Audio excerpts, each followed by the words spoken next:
fix mouse issues in Oblivion Remastered. And if your cursor is not working properly, let me ask you, are you playing Oblivion Remastered and noticing that the mouse lags, freezes, or behaves erratically?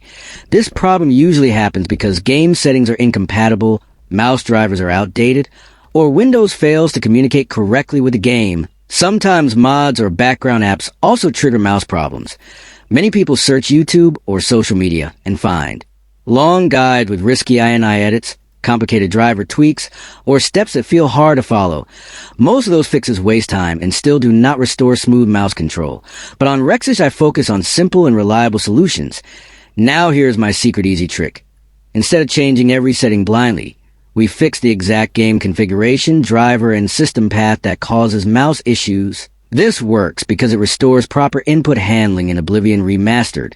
The method is fast, safe, and works on all setups once you apply it. Mouse responds normally, gameplay feels smooth, and the problem disappears. I tested this fix on multiple PCs, and it worked every time. That is why Rexish shares smart, stress-free solutions.